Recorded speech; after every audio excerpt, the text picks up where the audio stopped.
सादर प्रणाम श्रोतागणों, मैं प्रीति उपाध्याय धार्मिक व्रत कथा के YouTube चैनल पर आपका एक बार फिर हार्दिक स्वागत करती हूँ।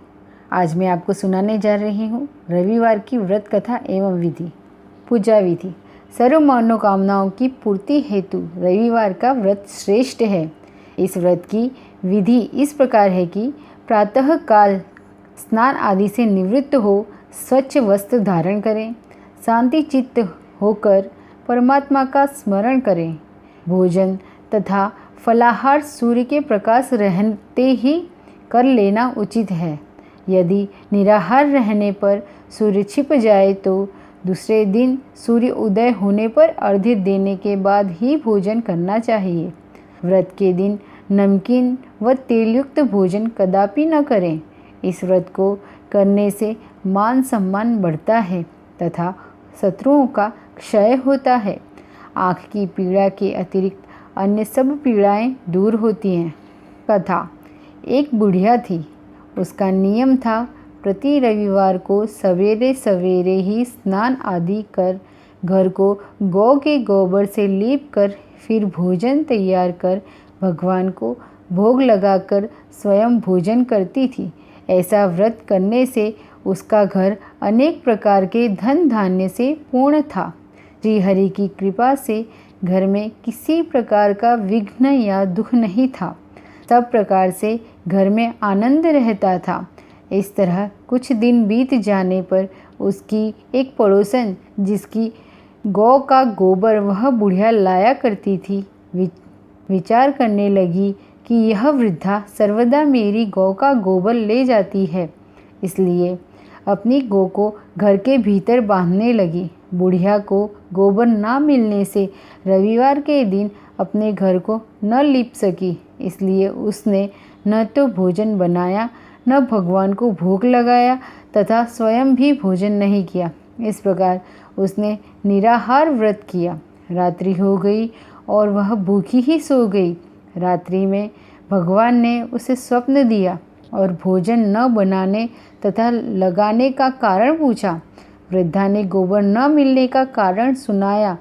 तब भगवान ने कहा कि माता, हम तुमको ऐसी गौ देते हैं जिससे सभी इच्छाएं पूर्ण होती हैं, क्योंकि तुम हमेशा रविवार को गौ के गोबर से घर को लीप कर भोजन बनाकर मेरा भोग लगाकर खुद भोजन करती हो।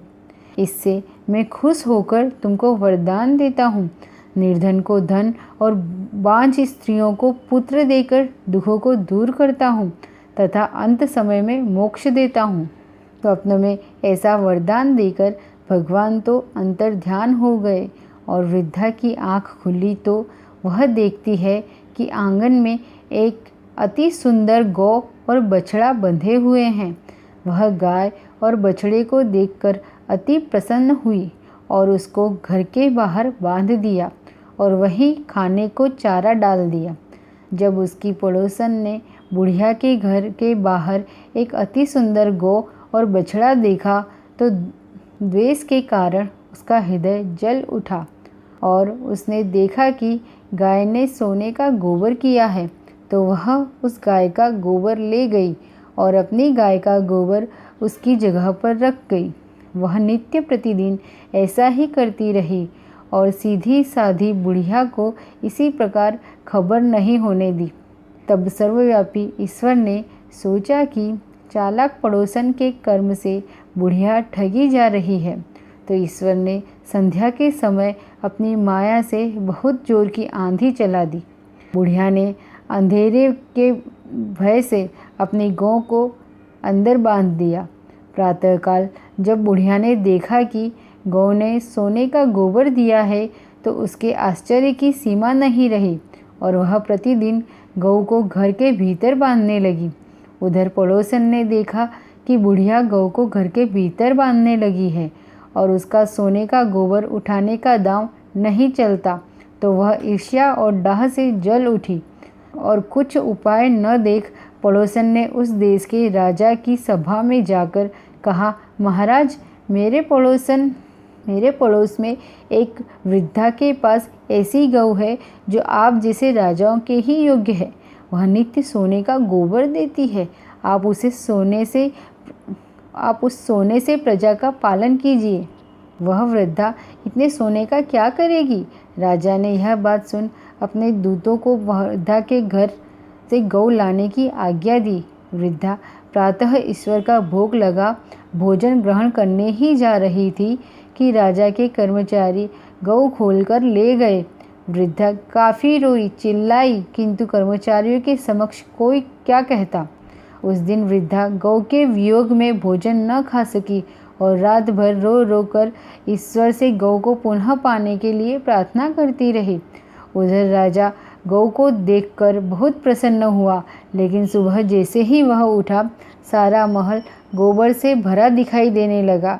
राजा यह देख घबरा गया। भगवान ने रात्रि में राजा को स्वप्न में कहा कि हे राजा, गाय को वृद्धा को लौटाने में ही तेरा भला है। उसके रविवार के व्रत से प्रसन्न होकर ही मैंने उसे यह गाय दी थी। प्रातः होने पर राजा ने वृद्धा को बुलाकर बहुत से धन के साथ सम्मान के सहित गौ और बछड़ा लौटा दिए। उसकी पड़ोसिन को बुलाकर उचित दंड दिया गया। इतना करने के बाद राजा के महल से गंदगी दूर हुई। उसी दिन से राजा ने नगरवासियों को आदेश दिया कि राज्य की तथा अपनी समस्त मनोकामनाओं की पूर्ति के लिए रविवार का व्रत करें। व्रत करने से नगर के लोग सुखी जीवन व्यतीत करने लगे। कोई भी बीमारी तथा प्रकृति का प्रकोप उस नगर पर नहीं होता था। सारी प्रजा सुख से रहने लगी। जय हो सूर्य नारायण भगवान की।